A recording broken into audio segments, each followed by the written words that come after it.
in addition to exchange, actually, if you go to any financial firm, they use it a lot. And just give you an example, like we have this challenge of sending the market data to hundreds of thousands of customers, right? Like Citibank, they have the same problem because they get the market data from us, but they have hundreds of traders as well, right, on different offices. And so that's why they also use multicast a lot. It is very popular. So, okay, so we have went through like the electronic trading and then the technologies. Now I want to just talk about some of the exchanges.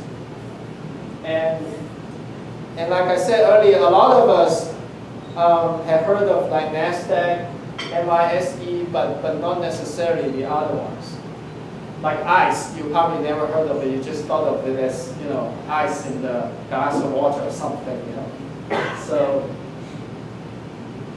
for stock exchange, currently in the US, those are the four major ones: NASDAQ, NYSE, BATS, and Direct Ads. Actually, Direct Ads, they just got the approval from SEC earlier this year to become a true exchange. And options exchange, I have it earlier, ISE, CDOE, NASDAQ, and NYSE. And then commodity futures exchange.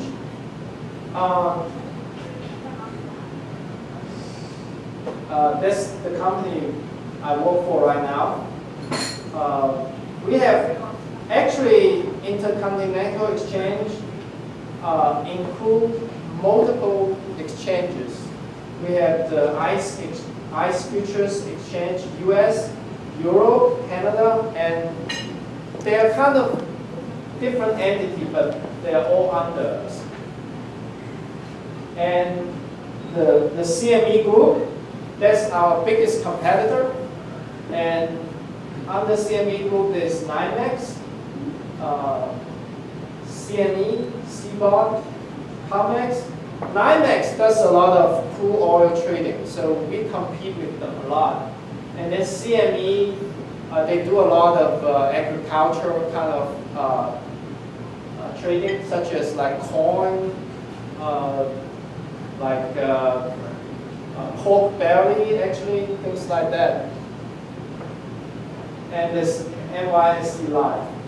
So in terms of the major exchanges, those are the ones in the US.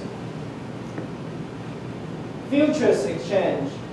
So some of you are familiar with stock exchange, apparently, or options exchange.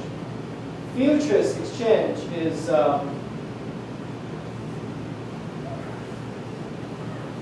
basically people can trade futures contracts, right? So what is futures contract? The opposite of futures contract is the current contract, right?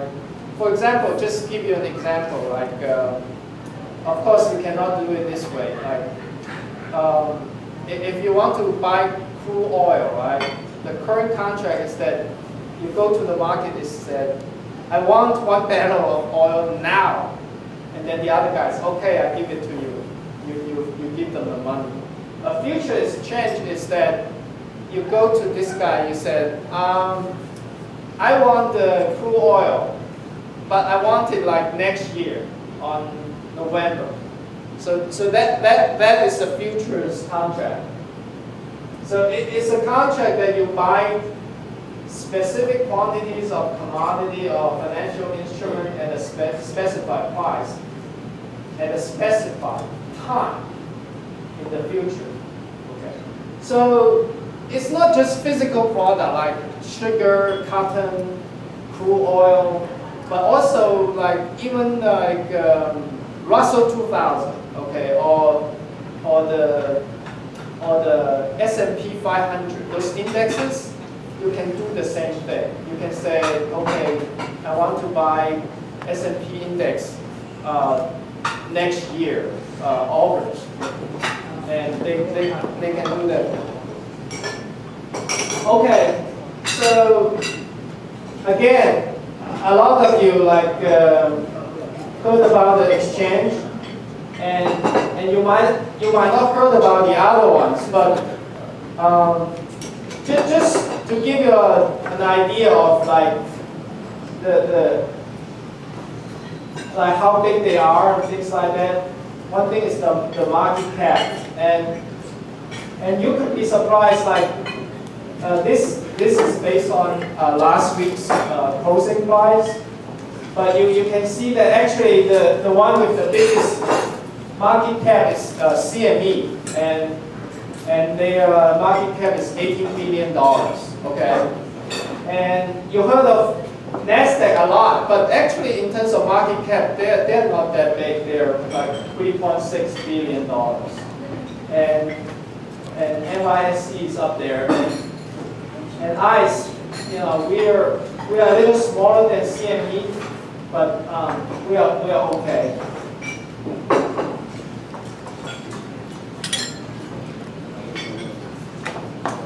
All right. So I have gone over all the exchanges. So I want to, if you can forgive me, I want to just talk a little bit about my company, just so that you have get a little bit more detailed information. A lot of people don't know about us. That's why I want to talk about our company a little bit. And we were a startup in the late 90s. Actually, initially there were only a few people, and we went public on 2005. Currently, we have about 800 plus employees globally, and surprise, the headquarters actually is in Atlanta. And actually, a lot of people, like in the financial world, they were like, why Atlanta? Because when I get a phone call from customers, usually it's either from London or Chicago or New York. I never got another phone call from customer from Atlanta actually. But I think it's because our founder lived here, and he liked it here. So our revenue in 2009 last year is close to $1 billion, and last year actually for us was kind of tough year because the financial crisis at the end of 2008 and 2009. A lot of banks, they're kind of in trouble, and a lot of banks are our customers. But I think we did pretty well last year. So we still have like 22% growth. And of course, previously we grew like 30–40% every year. And like I said, a lot of people don't know about ICE, but actually we process half of the world's oil transactions. So every day people they report like the oil prices, how much this is a barrel, and the prices, half of it are coming out of our exchange. And we have over 90% of world's coffee and sugar markets, and a large percentage of U.S. natural gas and power markets. Actually, we have also 90% of the U.S. power markets. One thing about ICE is that it's very technology focused, and like I mentioned earlier, right? For the exchange, we all compete on speed, latency, scalability. So that's one of the reasons that we have about 800 employees, but close to 300 people in technology group because it is very important. We compete in technology. And so we design, build, and operate all the software.